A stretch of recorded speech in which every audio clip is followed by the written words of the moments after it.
Natin, kung siya ating katabi ay batiin ho natin yung isang maligayang kaarawan ng mga ina.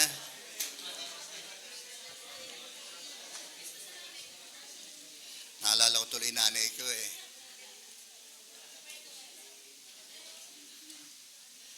So, gaya pa man, no, sinabi nga ni Paul sa kanyang sulat kay Timothy, yung mga matatandang mga babae ay ituring niyang kanyang parang ina.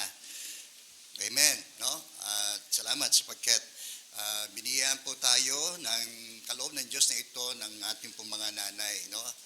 At sa lahat po ng naririnig na ito pong ating mensahe po ng Diyos ngayon sa umagang ito ay pagpalain nawa ko tayo ng bawat isa ng Diyos. Tayo pong muli ay tumayo.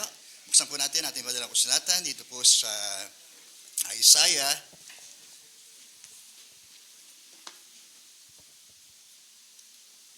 chapter 49 verse 15. Okay, akan mo lang babasahin, hindi lang pong sundan, at ito po ang sinasabi ng salita ng Diyos. Ang sagot ni Yahweh, malilimot kaya ng ina ang sarili niyang anak? Hindi kaya niya mahalin ang sanggol niyang iniluwal? At kung meron mang inang lumimot sa kanyang anak, hindi ko kayo kakalimutan kahit sandali. Tayo po'y muli dumako sa panalangin. Ama, nagpapasalamat po kami minsan pa sa iyong pagkakalob sa amin ng panibagong linggo ito, Panginoon, upang kami po ay magkasama-samang manambahan sa iyo sa lugar na ito. Nawa ang pag-ibig pa rin namin sa iyo ang siyang nagudyok sa amin upang kami po ay pumunta sa lugar na ito, Panginoon. At ayaw mo na maging tama nawa, Panginoon, ang aming mga puso at gayon din sa lahat ng mga bagay na aming pong mga nagawa. Kung meron pong kaming nagawang pagkakasala sa iyo, Panginoon, ay patawarin niyo po kami. At alang-alang muli sa iyong kahabagan, kami po ay umaasa ng iyong pong pagpapatawad sa amin, Panginoon, at patuloy nawa, Panginoon, na masumpungan mo kami patuloy na nagtatapat at nagpapakumbaba sa mga oras na ito. Muli ang humiling, Panginoon, ang iyong pagbabasba sa iyong mga salita, ayan pong ito'y tumimo sa aming mga puso at patuloy itong gumawa ng pagbabago sa aming buhay. Upang lalo po kaming lumago, Panginoon, sa aming pananampalataya, magkaroon kami patuloy ng mga bagay, Panginoon, na nilalayon po ninyo sa aming pong mga buhay. Muli, ang kapurihan po ninyo ay aming pong hinahangad sa mga sandali pong ito at ito minsan pang aming panalangin sa pangalan ni Jesus. Amen, amen. Sige po, tayo po yung makakaupo na. So, nais kong magkatala ng mensahe po ng Diyos sa umaga pong ito, ang Mother's Love. Yan din lamang isang special day of mothers ay ito po ang nilayan ng Diyos para sa atin na manariwa sa atin ang pag-ibig ng ating pong mga nanay. Amen. So, sabi nga po sa mga mag-aaral ng Biblia, ang biblical word na ito ng mother ay hinango sa Hebrew word na ame o A-M-E na ang ibig sabihin the bond of the family. Sa translation ay amay, no? Yung ame ay amay. Na ang ibig sabihin ay the bond of the family, no? Sadya nga, no, na may katotohanan po yung kahulugan, yung biblical meaning nito pong pagiging nanay dahil ang nanay ay nagsisilbing pandikit, no, upang lalo kung maging matibay ang pagsasama ng pamilya. Totoo naman po yun. Amen.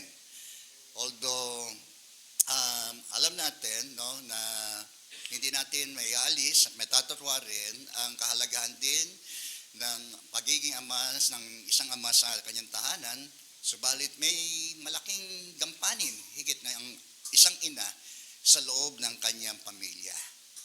So dito sa ilang mga batang talata sa Biblia, makita ho natin yung ukol dito sa pag-ibig ng isang ina sa kanyang mga anak. Una,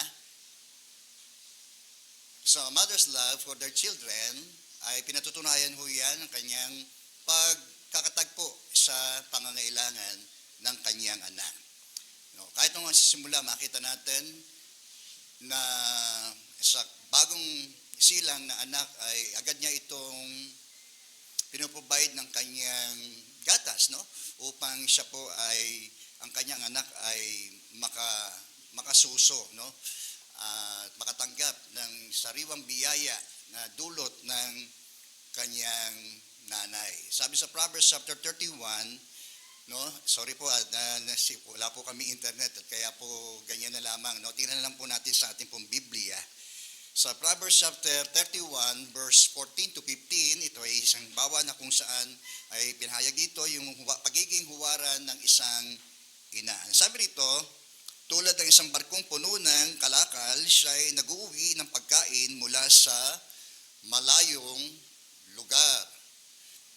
Purihan po ang Panginoon. Sabi rin, bago pa sumikat ang araw, inihanda na ng pagkain ng buo niyang sambahayan. Ganyan po ang nanay, di ho ba? Siya ay naghahanda ng pagkain para sa kanyang mga anak na kung ito ay ipapasok sa paaralan, bago ito pumasok ay pinaghahanda na ito ng almusal, no? Para makakain ang kanyang mga anak at maging ang kanyang sambahayan. So ang kanyang pagiging mapagmahal na ina ay pinapakita niya sa magitan ng pagkakatagpo sa pangailangan po ng kanyang mahal na anak. Purihin po ang Panginoon. Amen. So sabi rin dito sa verse 27 na sinusubaybayan niyang mabuti ang kanyang sambahayan at hindi tumitigi sa paggawa araw-araw.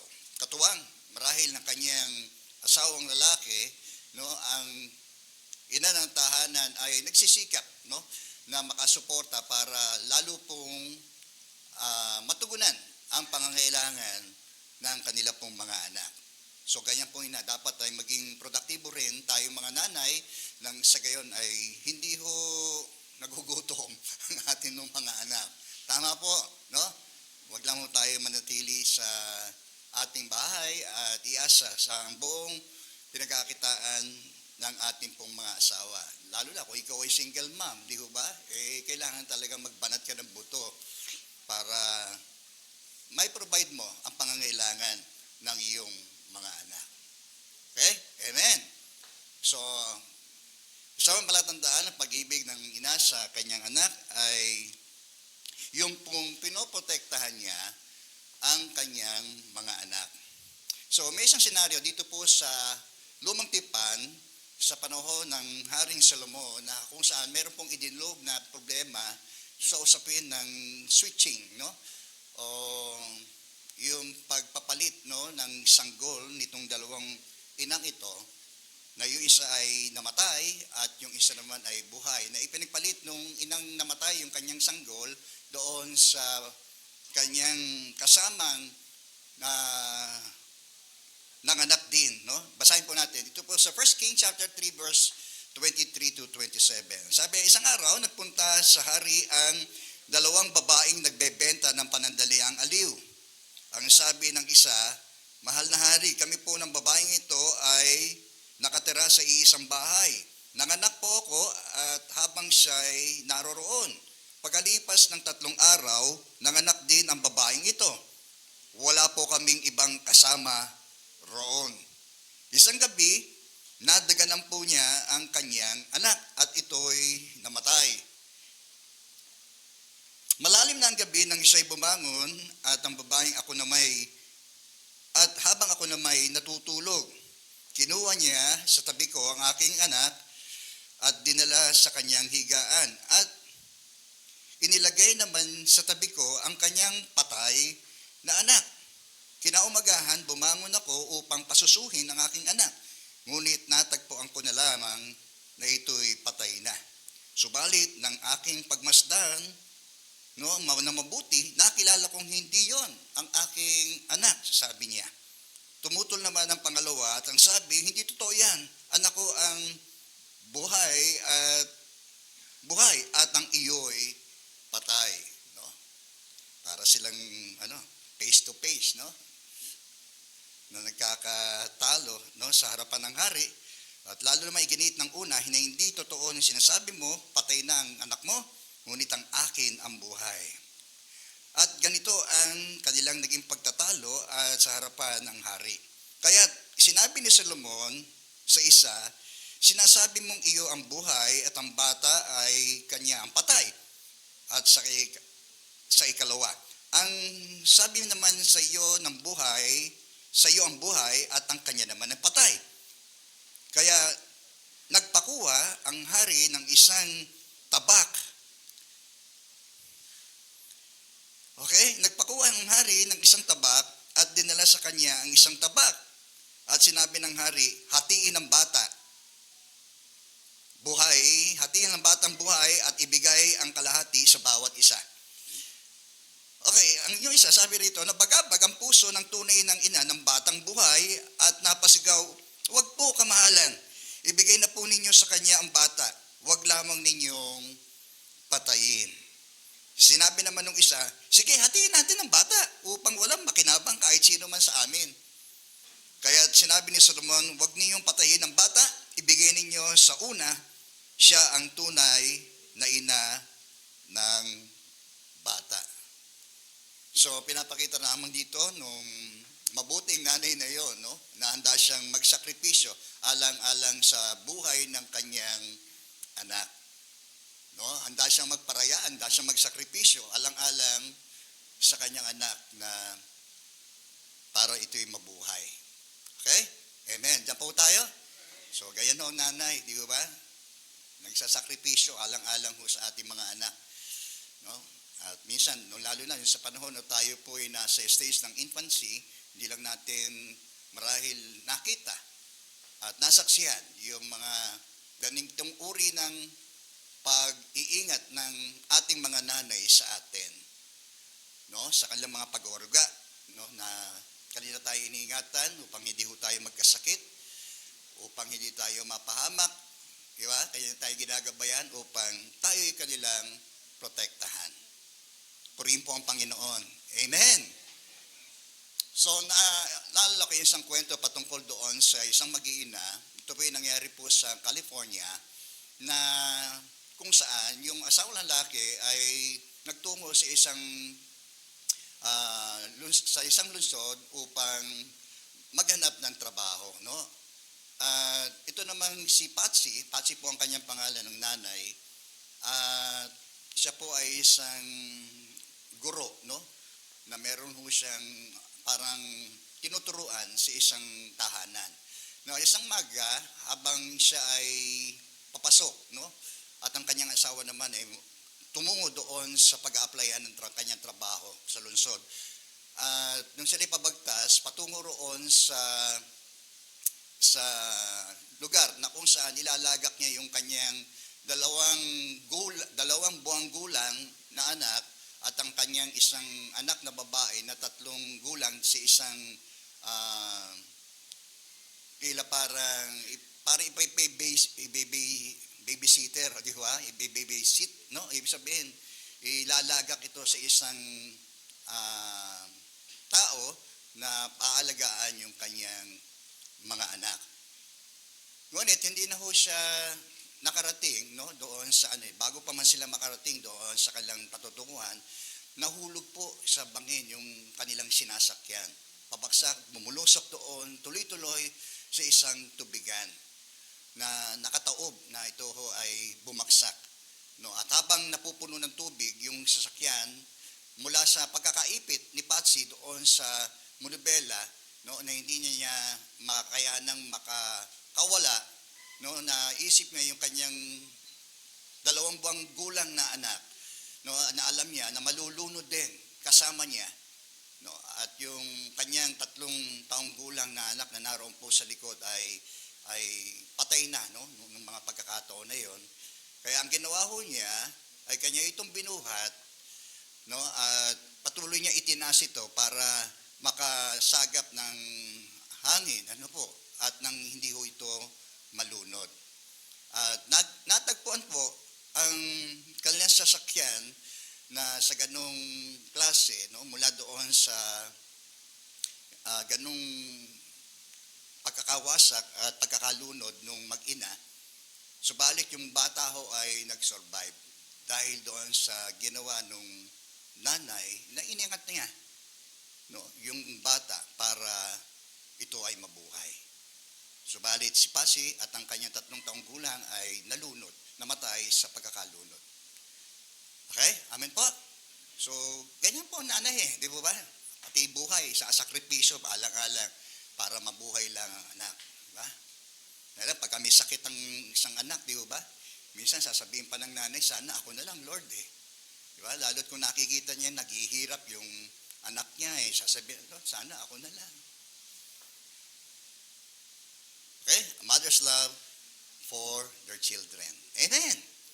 Ganyan ho, kamahal ng isang ina ang kanyang anak.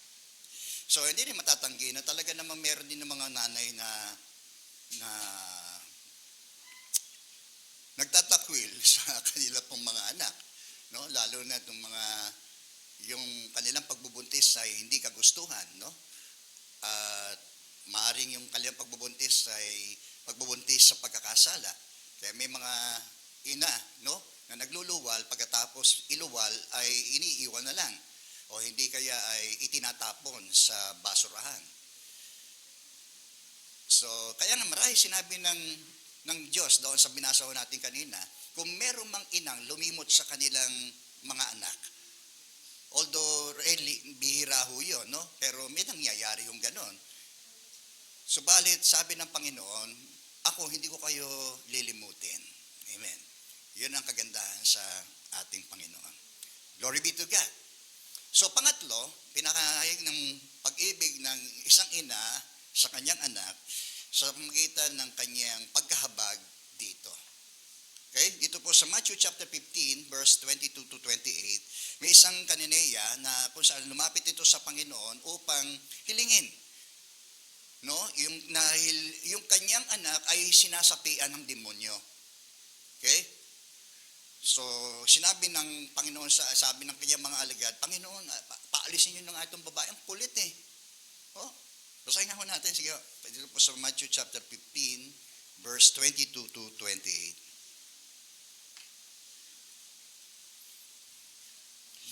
Sabi rito, isang kanineya na nakatira doon ay lumapit sa kanya at sumigaw, Panginoon, anak ni David, maahabawa po kayo sa akin.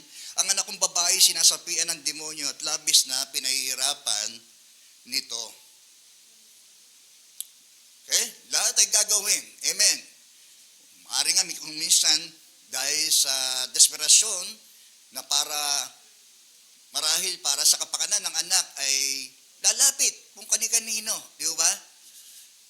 Amen. Pero ang maganda dito sa babaeng ito, lumapit siya sa tamang tao, no? Amen. So sabi niya, Panginoon, at siya ay nakausap, anak ni David, pinakita rin niya rito yung kanyang pananampalataya dito sa kanyang pahayag na ito ukol sa ating Panginoon sa Kristo na siya nga ang anak ni David, ang hinihintay na maghahari sa Israel. So isang indikasyon na yung taong ito, bagamat siya po ay kanineya, ay pinakita niya yung kanyang pananalig dito ng kanyang winika na si Jesus ay galing sa angkan ni David. Ngunit, hindi sumagot si Jesus. No? Sabi rito, lumapit ang kanyang mga alagad at sinabi kay Jesus, paalisin na nga po ninyo siya. Kulit. Sabi, napakaingay niya at sunod ng sunod sa atin. Yung mga alagad. Sumagot si Jesus, sa mga naliligaw na tupa ng sambahayan ng Israel, lamang ako isinugo. At narinig ko ito ng babae. At lumapit sa kanyang babae. At ito po ang sinabi, lumuhod ito at nagmakaawa. Tulungan po ninyo ako, Panginoon. Sumagot si Jesus, hindi dapat kunin ang pagkain ng mga bata at ibigay sa mga tao. Okay, totoo nga po, Panginoon. Nakita niya, naunawaan niya kung ano yung tinutukoy ni Jesus na iyon. Dahil nga po, kanineyan ito hindi siya na nakikitungo dapat dito sa mga ganitong klase ng mga tao, lalo na mga Hudyo. Okay? Pero dito sinusubukan lamang ni Jesus sapagkat siya ay namatay para sa lahat. Amen po ba? Hindi siya nangangulugan na nangingimi siya ng tao. Although, din kung mga pagkakataong ito, ang nagiging prioridad ukol doon sa kanyang pagliligtas na ito ay ang bansang Israel. Totoo nga, Panginoon, sabi niya, ngunit ang mga asuman, tingnan niyo po asuman po ay kumakain ng mga mumong nalalaglag sa hapag ng kanilang Panginoon. Ibig sabihin, no, kung paano mo rin tinatrato, kung ikaw ay isang hindi Hudyo, kung paano mo tinatrato ang Diyos na kinikilala ng mga Hudyo, doon ka nagkakaroon ng koneksyon sa pananampalatayang Judaismo. Okay, nakukuha ho natin para makita lang natin yung connection para bakit sinabing ganoon, no? Kung meron mang higit na dapat naging prioridad, walang iba kundi yung mga Hudyo. Amen po ba? Parang ganoon no, nadating, no? Pero siya ay Panginoon ng lahat, no? Pinapakita rin dito. Ang pakiusap nitong nito ay nagbukas ng puso ng Panginoon. Totoo nga po, Panginoon, ngunit ang mga aso man po ay kumakain ng mumong nalalaglag sa hapag ng kanilang Panginoon, tugon ng babae. So ito ay bilang pagsusog doon sa kanyang pananampalataya sa ating Panginoon Kristo nung sabi niyang siya po ang anak ni David. At sinabi ni Jesus sa kanya, sabi rito, Ginang, napakalaki ng iyong pananampalataya at inonor ng Panginoong Jesus yung kanyang pananampalataya. Okay? Amen. So out of desperation, amen po ba, lalo na tayo mga mananampalataya, kung meron man tayong higit na dapat po nating lapitan, ay ang Panginoon. Amen? Okay? Oo, totoo. Kung naawa man tayo sa ating mga anak dahil sa kanyang kalagayan, no? Lalong higit ang Diyos na siyang higit na nakakaunawa sa ating kalagayan. Kalagayan ng iyong anak. Amen. So, sabi rito, mangyari ang hinihiling mo at no hindi, sabi, gumaling ang kanyang anak. Purihin po ang Panginoon. Okay, so isa ng mga mahal ng ina na gagawin ng lahat. Minsan nga kung saan-saan nga lumalapit di ba? Out of desperation Mapagaling lang yung kanyang may sakit na anak, di po ba? Lumalapit sa albularyo. Di po ba? So marahil iba sa atin, dati ganyan, no? Sa mga quack doctor tayo lumalapit, di ba? Pero salamat sapagkat kahit din sa ating bilang mga mananampalataya, kung meron man tayo higit na dapat po natin pagkatiwalaan at lapitan, walang iba kundi ang ating Panginoong Kristo. Okay? Amen. Na higit, no? Na nakadarama, no? Ng pagkaawa sa atin hong mga anak. So, kaya nga special gift ang ating mga nanay sa atin, no? Ano pa? Pangalawang bahagi, mothers want the best for their children. Tama ba yan, mga nanay? Lagi yung pinakamainam ang siyang nais ng mga nanay para sa kanilang mga anak. Ito po yan. Walang naghahangad. Bihira po yung mga naghahangad na ikasasama ng mga anak. Di ba? Ang gusto ng nanay, lagi, no? O hindi man palagi, yung mainam para sa kanilang mga anak. Diba? Kaya nga kahit sumusobra sila, no? Na lumugar sa hindi naman dapat lugaran o hilingin yung mga dapat na hindi naman dapat hilingin, ay hinihiling nila yon, no? Para sa kanilang mga anak. Tulad nito pong kahilingan, ito pong nanay nila Santiago at Juan. Dito sa Matthew chapter 20, verse 20 to 22. Sige po, basahin po natin. Kung tayo po yung may dalang Biblia. So sabi dito, ang kahilingan ni ang ina ni na Santiago at Juan. Lumapit kay Jesus ang asawa ni Zebedeo, kasama ang dalawa niyang anak na lalaki, sina James and John. Kaya lumuhod siya sa harapan ni Jesus upang sabihin ang kanyang kahilingan. Ano ang gusto mo? Tanong ni Jesus. Sumagot siya, kapag naghahari na po kayo, paupuin niyo sa inyong tabi ang dalawa kong anak. She wants the best seat, no? In the kingdom. Ito ang gusto niya yung magandang lugar sa kaharian ng Diyos. Sabi, kapag naghahari na po kayo, paupuin niyo po sa inyong tabi ang dalawa kong anak. Isa sa kanan at isa sa kaliwa. Yung titingnan natin, parang makasarili itong hiling ng nanay. Pero, tingnan natin, bigyan natin ng credit din, di ba? Ang isang ina lagi naghahangad ng mainam para sa kanyang mga anak. Tama po ba yun? Di ba? Minsan may mga nanay na nakikiusap pa doon sa mga principal, sa mga teachers, di po ba? Sana naman, yung anak ko naman, maisama niya naman sa honor roll. Di ba?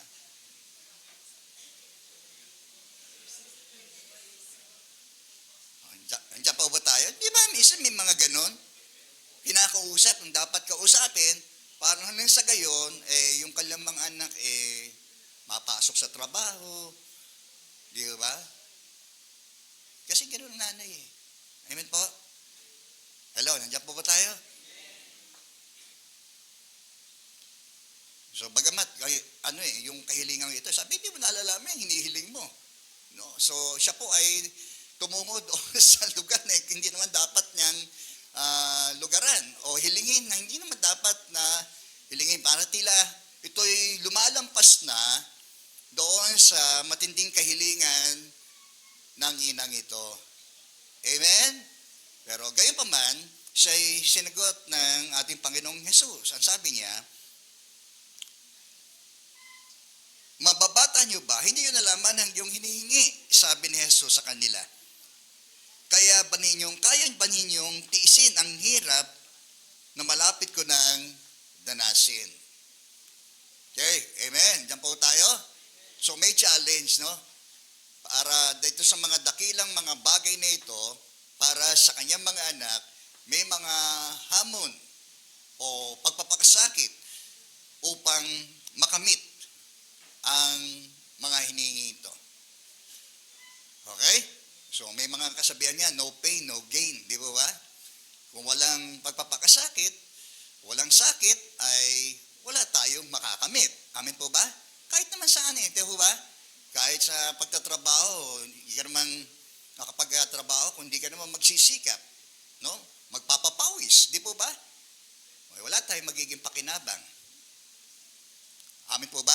So gayon din, sa aspeto na ito, ng kahilingan na ito, na sa kanyang pag-aakala na yung saro ng paghihirap na ito na sinasabi ng ating Panginoon sa Kristo ay kayang-kaya nila. Akala nila pangkaraniwan lang eh.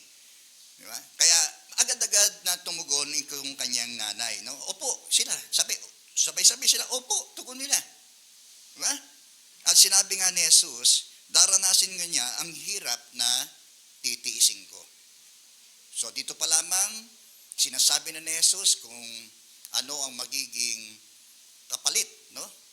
Ng mga bagay na kanilang hinihingi. At bilang tugon doon sa sinasabi nilang handa silang humarap doon sa mga tiisin na yon na titiisin ng ating Panginoon sa Kristo. Alam niyo po ba, si Santiago ay pinugutan ng ulo dahil kay Kristo. Okay? Acts chapter 12, mababasa po natin yon na kung saan, ito pong si Santiago, na isa dito sa kapatid, anak ni Zebedeong ito, ay pinugutan ng ulo. At si Juan, no, the beloved, na tinutukoy dito, ay siyang, ayon sa tradisyon, siya ang kahuli-hulihang apostol ni Kristo na pinatay, no, sa pamagitan ng paghahagis sa kumukulong langis. Ito pong si Apostol Juan. Tanong mo yung mga katabi mo, handa ka bang mapugutan ng ulo? Para kay Kristo.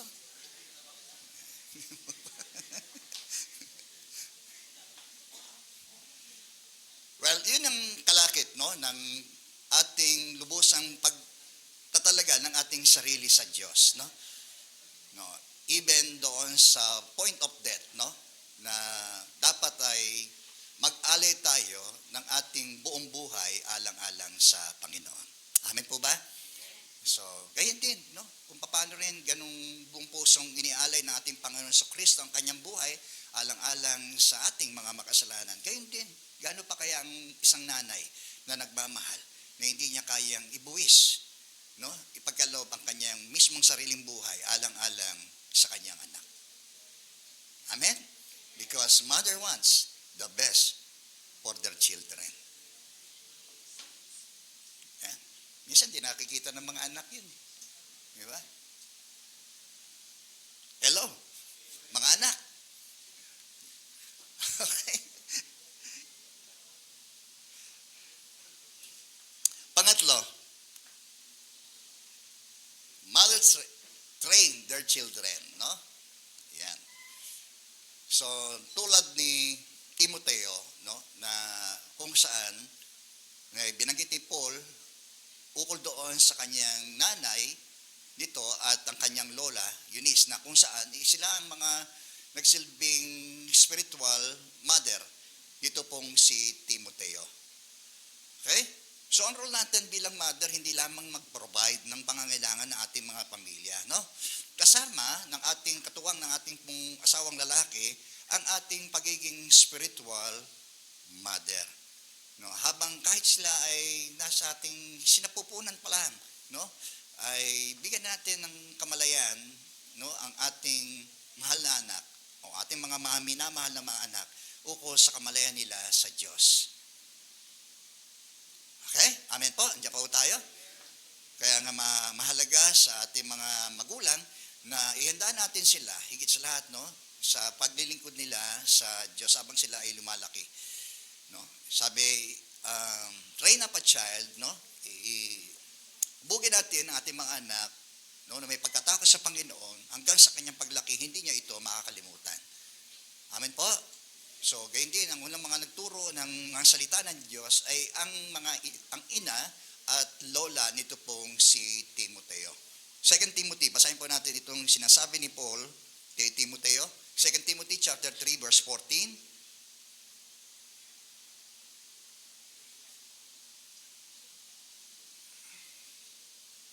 Ngunit ikaw, magpatuloy ka sa mga aral na mga natutunan mo at matibay na pinaniniwalaan. Amen. Di ba? So ito yung mga pinunlang mga binhi ng salita ng Diyos ng kanyang ina at ng kanyang lola. Ito yung sinasabi ni Paul yung mga natutunan mo na ipinunla ng iyong ina at ng iyong lola sa iyo ay iyong ipagpatuloy at iyong patuloy na paniwalaang matibay sapagkat kilala mo ang mga nagturo nito sa iyo. Di ba?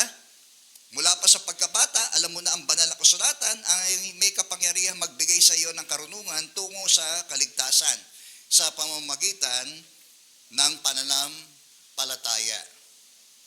Purihin po ang Panginoon. Salamat. Kung tayo din ng mga nanay ay isang nagsilbing instrumento upang ang ating mga anak ay hindi lamang magkaroon ng bukas na kamalayan sa Diyos kundi sa kanyang mga salita, kundi tayo pa rin mismo ang siyang nag-akay sa kanila tungo sa kanilang pagtanggap, kanilang pananampalataya sa ating Panginoong Jesucristo. Amen. At yan naman, no, ang mahalagang role natin bilang mga nanay sa ating mga anak. Okay, kaya lahat daw ng kasulatay ay kinasihan ng Diyos at kapakinabangan sa pagtuturo ng katotohanan, sa pagsaway sa kamalian. Amen? Kaya nga, no, lahat ng mga bagay na ukol sa salita ng Diyos ay hindi lang ito nagtuturo ng daan ng kaliligtas, kundi ito rin ay mag-aakay sa isang tao tungo doon sa isang matuwid na pamumuhay. Okay? Amen? So, kung siya ay hubog, no, sa salita ng Diyos, no, at busog, no, sa ganitong spiritual na pagkain ng Diyos ay tiyak, no, maaasahan natin na sa kanyang paglaki, no, mas maaasahan ho natin na magiging mainam ang magiging buhay ng mga taong nahubog sa salita ng Diyos. Okay? Mga magulang, no? Yan, tayo po ang magturo, hindi po si pastor. Amen po ba? Huwag natin ipaasa sa ibang tao. Bagamat marahil dito, nakakatulong mo ito. Pero tayo ang pangunahing dapat na nagtuturo sa ating mga anak ng mga salita ng Diyos. Okay? Amen po? Yan. Mother train their children, no? So ano pa? Naalala ko si Thomas Edison, ano? Si Thomas Edison, siya po yung inventor ng ano? Light bulb, tama. Very good. Nung ito'y bata, no, ay sumulat yung kanyang guro, no, nung pinauwi niya yung si Thomas, laki pang isang sulat sa kanyang nanay. Na nakalagay doon, sabi, naku, wala na ho kaming mga magagawa sa anak ninyo, napakabobo. Bili sabihin ng teacher, napakabobo na anak niyo, wala na ho kaming magagawa dyan. Pero sumagot din yung kanyang nanay. No, ang sabi ng sulat, sabi, hindi nyo kilala ang anak ko. Ako na lang ang magtuturo sa kanya. Sabi ng kanyang nanay. At ano nga po ba ang naging resulta? No? Palalawakin pa ba natin? Di ba? Kung bakit may liwanag tayo rito? No? Sapagkat meron ding isang taong naging instrumento para lumika, no? Ng light bulb. Tama ba? Okay, para si Pastor, di pa sigurado. Okay, amen. Dahil sa nanay, no? Ipagtatanggol ka niyan kahit ano, di ba? Hamakin ka man ng iba, no? Pintasan ka man ng iba, no? Napangit yung anak mo, di po ba? Pero siya pa rin ang pinakamaganda sa iyo. Di ba? Siya pa rin ang apple of the eye ng isang ina. Amen po ba? Tingnan mo nga yung anak mo. Pogi ba? Maganda ba? Siyempre naman, pastor. Ako ang nanay eh. Palakpakan muna natin si Lord. Okay? Glory be to God.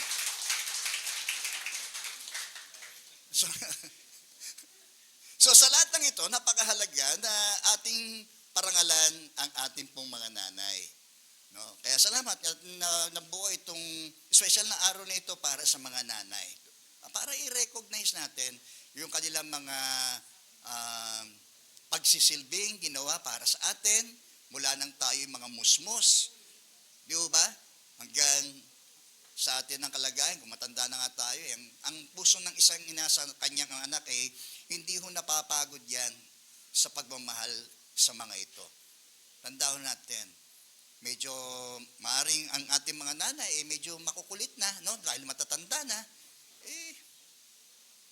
ganyan tayo yung kakulit din nung tayo po yung mga bata. Amin po ba? Binabalik lang sa atin yung ano. So, wag natin silang kamuhian. Di ba? Sila'y ating alagaan. Lalo tayo mga Pinoy, no? Napakalapit natin sa isa't isa. No? Yung pong kultura natin yun. No? Ang isang, lalo pang nagpapatibay sa tagumpay ng isang sambahayan. No? Yun yung sinabi ni George Bush, no? Yung success ng bansang Amerika ay nasa pamamagitan ng isang mga nanay sa isang pamilya. Tingnan niyo po yun, nasabi niya yun eh. Kung bakit naging successful ang bansang Amerika ay dahil doon sa mga ina ng mga pamilya. Okay? Amen? Wala nang amen. Kaya habang buhay ang ating mga nanay, mahalin na ho natin sila. I-pay tribute natin, hindi yung pagka namatay, tsaka tayo magbibigay ng tribute. Hindi nila maririnig yun eh. Di ba? Minsan yung isa sa mga langwahe ng pag-ibig ay sa pamamagitan ng ating pagsasalita. Di po ba? Amen po ba? Kaya wag natin pagwikaan din ng ating mga nanay. Di ba? Kahit hindi naman perpekto ang mga nanay natin eh. Di ba? Tapos kung pagsalita mo, parang ikaw pa magulang. Kung pangaralan mo, parang ikaw pa magulang. Ha? Amen. Diyan po tayo. So, nung mga huling araw ng nanay ko, ay nagpapasalamat ako sa Diyos kahit doon sa maikling sandali na yon na maipadama natin ng ating pagmamahal sa nanay ko. Na kasi na bedridden na siya eh. Wala na siyang kakayanang tumayo. Siyempre, pagka dudumi yun. No, alam nyo, pagka ikaw'y nagmamahal, titiisin mo. Diba? Habang siya nga nililinisan ko, dahil dumumi. Kahit naka-diaper, minsan may mga kalat na doon sa mga singit, doon sa puwitan, siyempre lilinisin mo yun. Babae nanay ko. Kaming dalawang anak, lalaki pa. Pero ako, inagtsagaan ko siyang linisin. No? Habang umiiyak siya. Dati ako nililinisan niya eh. Tapos sa anong pagtanda niya, nililinisan ko siya. Lumuluha siya. Bakit, Nay? Wala, siguro. Nadama ko na niya eh. Na parang, ewan ko kung samo-samong hiya o dama ng pagmamahal na ginagawa ko sa kanya habang nililinisan ko siya. No? Sabi ko sa kanya, nadama ko na yun ang naging dahilan ng kanyang pagluha. No? Sabi ko, Nay, mahal kita eh. Kaya ako ginagawa ito eh. Lalo siyang umiyak. Eh? Amen. So, isang memorable na sandali sa amin, mag-ina, no? Yung kahit paano'y naalagaan ko siya doon sa maikling mga panahon na bago siya mamatay. Amen. Amen. Alam niyo, pagka tayo nagmamahal, mawawala ang pandidiri natin. Yung sela natin mawawala sa isang taong nagmamahal. Okay? So, mahalin natin ang ating nanay habang may pagkakataon tayo na binibigay ng Diyos sa atin para sila ay alagaan, no? At atin silang parangalan. Di ba? Sabi dito sa Proverbs chapter 31, so mothers should be honored. Okay? Proverbs chapter 31, sabi po rito, verse 28,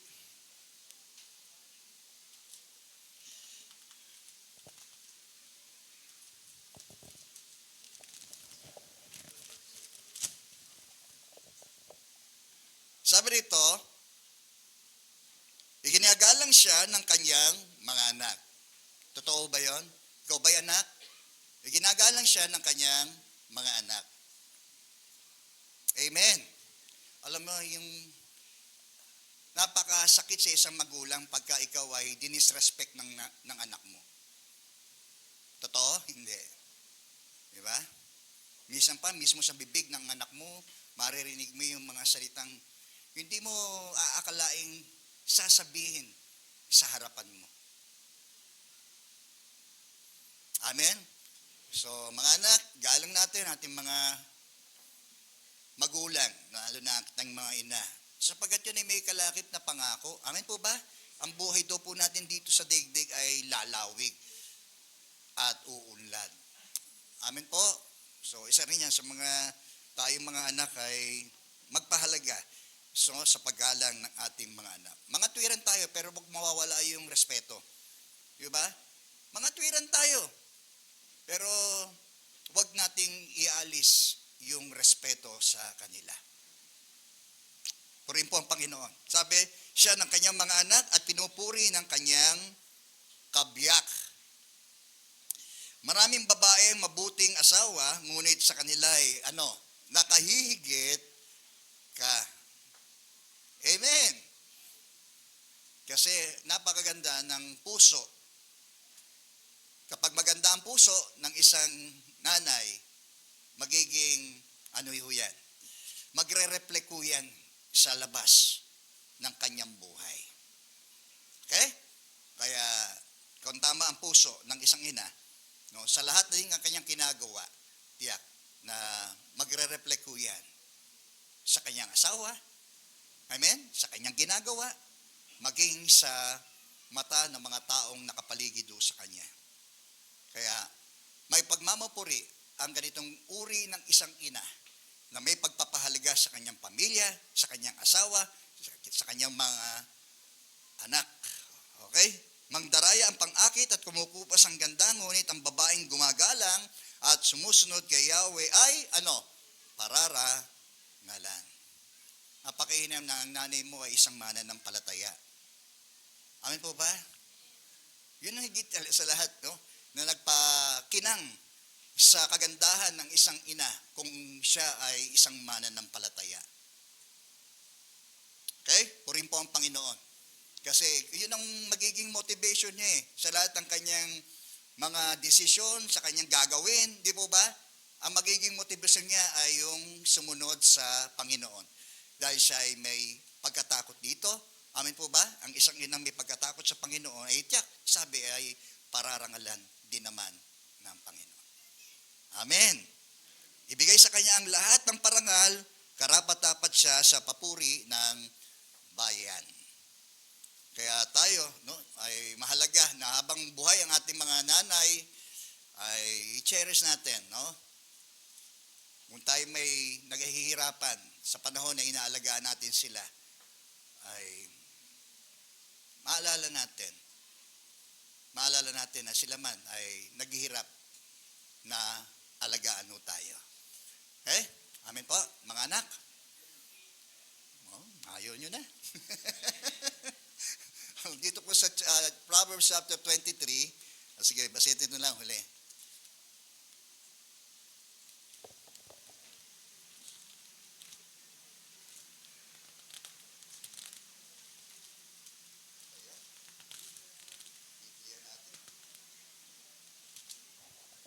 Proverbs chapter 23, verse 22, ito po ang sinasabi.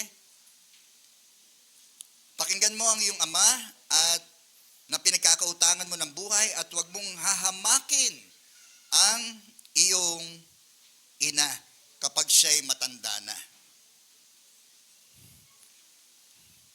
Okay? Minsan nga, pagka sa mga magkakapatid, pagdating na sa pag-aalaga, nagpapasapasahan eh. Di ba? Walang nagboboluntaryo.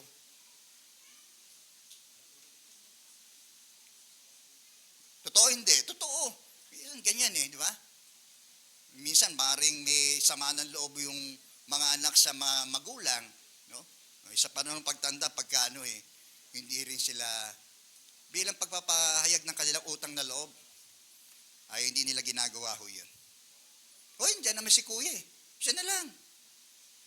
Diyan naman si ate. Siya na lang. Mahirap tumanda. Amin po ba? Sabihin mo nga sa matandang katabi mo, mahirap tumanda.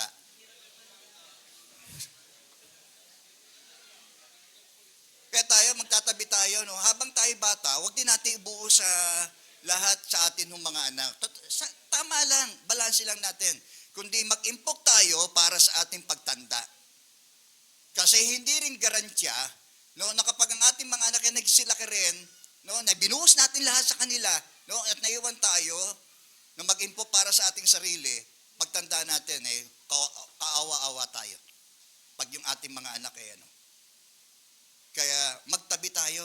Habang tayo bata, may mga anak tayo, magtabi tayo para sa ating pagtanda nang hindi tayo maging kaawa-awa. Hello, nandiyan po ba tayo? Glory be to God, no? Kaya lagi natin yung pinapayo, kung mayroon tayong paghuhulugan, insurance man yan, no? Pwede natin paghulugan, later on, ay magkakaroon tayo ng pension sa pagtanda natin. Kaya somehow, yung pagbili natin ng ating mga maintenance, kapag tayo may mga sakit, di po ba, ay matutustusan. Patuloy ang ating mga pangangailangan. Pagtanda natin. Okay? Amen po? Tandaan natin ang ating mga anak. No? Bagamat ibinuhos natin sa ating mga anak ang ating pagmamahal, pag-aaruga sa kanila, hindi rin magiging garantiya pagtanda natin na tayo'y kanilang kakalingain. Kaya yung sinabi ng Panginoon, kung meron mang lilimot sa isang ina, no? Okay? Ang Panginoon ay hindi siya lilimot. Okay? Purihin po ang Panginoon. Pakinggan mo ang iyong ama at pinagkakautangan mo ng buhay at huwag hahamakin ang iyong ina kapag siya ay matanda na. Hanapin mo ang katotohanan, karunungan at unawa. Pahalagaan mo ang mga ito at huwag pabayaang mawala. Ang ama ng taong matuwid ay puno ng kagalakan, ipinagpamalaki ng ama ang anak na matalino. Sikapin mong ikaw ay maging karapat-dapat, ipagmalaki ng iyong mga magulang at madulutan mo ng kaligayahan ang iyong ina. Okay? Ang Biblia na yun ang nagsasabi sa atin nun. Okay? Amen po? Yan. So, nunuwain natin ang ating mga anak, huwag natin bulyawan. Respetuhin natin, huwag nating pangaralan. Okay? Amen po? Okay. So, nawain nagbigay bukas din sa ating kamalayan. Tayo bilang mga anak, na habang buhay pa ang ating mga nanay ay bigyan natin sila ng tribute, no? Hindi na kung kailan sila patay, sasabihin natin, Panginoon, ay, buhay ka lang. Ito gagawin ko. Di po ba? Wala na. Wala lang sa isa dyan, bili mo man na magandang ataol ang nanay mo. Pagpatay na yan, hindi niya alam yun.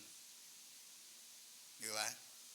So, bakit tayo naman, no? Ay marahil nakaririwasa, no? May pagkukulang man ng ating mga nanay, magulang sa atin, no? Ay huwag nating iaalis, no? Na sila pa rin ay ating mga magulang na kaloob ng Diyos atin. Di ba? Lagi nating titingnan din, hindi yung kanilang konting mga pagkakamali, kundi yung mas marami nilang mabuting ginawa para sa atin. Yon ang ating higit na pagbulayan. Kaya maraming mga nanay, di ba, masasama ang loob sa kanilang mga anak. Dahil marahil yung kalinga at respeto na kanilang hinahanap na makita para sa kanilang mga anak, sa kanilang anak ay hindi ho nila na ibibigay sa atin. Okay? Kaya naawa tayo sa ganung klase ng mga anak kapag ganun ang trato nila sa kanilang mga magulang. Lalo na sa kanilang mga nanay. Purihin po ang Panginoon. Tayo po ay manalangin. Dakilang Diyos, aming Ama, sa ngalan po ni Jesus, muli po kaming nagpapasalamat, Panginoon. Marahil ito ay isang napakadakilang kapahayagan sa aming muli, pagbubukas ng aming kamalayan patungkol sa aming ugnayan sa aming pong mga magulang, Panginoon. Especially sa aming pong mga nanay, Panginoon. At salamat, Panginoon. Tinuwid mo kami. Marahil sa ilang mga bagay, Panginoon, na nagagawa po naming hindi ho tama. Ito yung hindi tamang pagtrato sa aming mga magulang, lalo pa, Panginoon, sa aming mga nanay. Sa aming mga pangungusap at pananalita, Panginoon. Kung minsan, mataas pa boses namin kaysa sa kanila. Para bagang wala kaming pagpapahalaga sa kanila, Panginoon. Panginoon, lahat ng bagay pagsusulit po namin sa iyo. Kahit yung aming pagiging anak, Panginoon, sa aming mga magulang. Ipagpasusulit po namin yun pagdating ng takdang panahon. Subalit ngayon, Panginoon, salamat at kami patuloy po ninyong binibigyan ng pagkakataon. Humingi ng tawad. At higit sa lahat sa iyo, Panginoon, upang maituwid namin ang amin ng mga pagkakamali, kung kami may nagkamali, Panginoon. Upang maging maayos, Panginoon, lalo, Panginoon, ang aming ugnayan sa aming pong mga magulang, especially sa aming pong mga nanay, Panginoon. At sa oras na ito, Panginoon, salamat sa iyong pagpapaalala na mahalagang sila po ay aming i-honor, Panginoon, sa lahat ng mga bagay na ginawa po nila, alang-alang po sa amin. Ang mga sakripisyo, ang mga pagtitiis, Panginoon, yung kakainin na lang nila, Panginoon, susubo pa sa amin. Sa sakripisyo pa nila yon, alang-alang sa aming mga anak. Kaya salamat, Lord, sa kaloob po niyong nanay namin. At naniniwala kami na may oras pa at pagkakataon. Kung sila may buhay, Panginoon, may pagkakataon pa po kami upang magawa, Panginoon, ang nararapat para po sa kanila, Panginoon. Purihin ka, Panginoon. Salamat po, Panginoon. Ikaw, kaibigan, sa tanang iyong buhay, sa lahat ay hindi mo alam ang iyong patutunguhan pag kinuha ng Diyos ang iyong buhay. Ang sabi ng Bible, lahat tayo makasalanan at ang kabayaran ng kasalanan ay kamatayan. Ipagsusulit natin sa Diyos ang lahat ng bagay.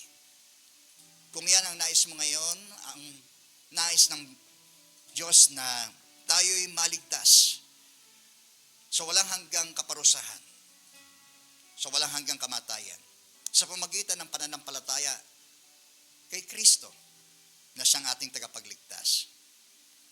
At kung yan ang nais mo, bakit hindi ka manalangin? Mula sa iyong puso, sabihin mo ang panalangin ito, Panginoon, lumalapit po ako sa iyo. Kinikilala ko po na ako po isang makasalanan. Pinagsisisihan ko po ang lahat ng aking nagawa. Panginoong Hesus, sumasampalataya ako na ikaw ay namatay at muling nabuhay mula sa mga patay upang ako ay magkaroon ng pag-asa sa buhay na walang hanggan. Tinatanggap ko po yon, Panginoon. Sa aking puso, Panginoon, ikaw nang aking maging tagapagligtas at Panginoon ng aking buhay. At simula ngayon, Panginoon, ang buhay ko pong ito, inaalay ko po sa iyo. Una sa iyo, gayon din sa aking pong nanay, Panginoon. Salamat po sa oras na ito, Panginoon, pinupuri ka namin, niluluwalhati ka namin, at ito'y maingat po namin ibinabalik sa iyo. Sa pangalan po ni Jesus na aming Panginoon at aming pong tagapagligtas. Amen. Amen.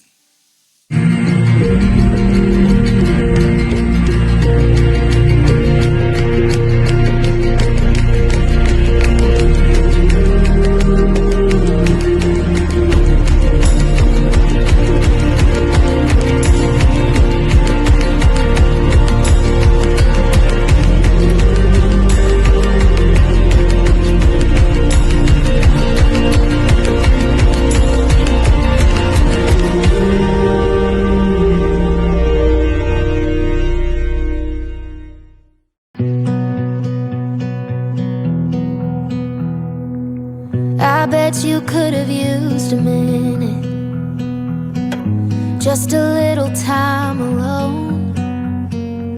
But you let me be your little shadow, following wherever you would go. Then I got a little older, and you gave me space to grow. I don't ever seem to tell you enough, but I want you to know, when God made you my mother, He knew who I'd need. When He picked you from the others, He could already see that you would be my hero and everything I wanna be. When God made you my mother, He was being good to me. I come to you with all my secrets, and you never ever judge. And when I'm falling in my weakness, you give me strength to stand back up. No amount of miles could separate us, no place where I don't feel your love. You say I'm the gift that heaven gave you, but mama, I'm the lucky one. 'Cause when God made you my mother, He knew who I'd need. When He picked you from the others, He could already see that you would be my hero and everything I wanna be. When God made you my mother, He was being good to me.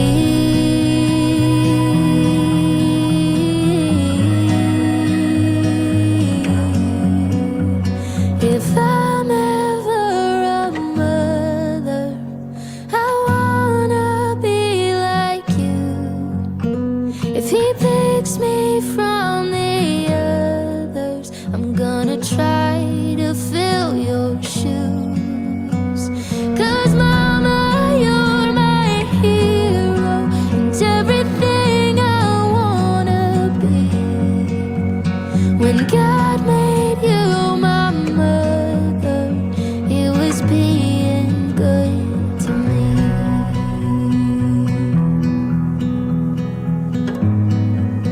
Yeah, He was being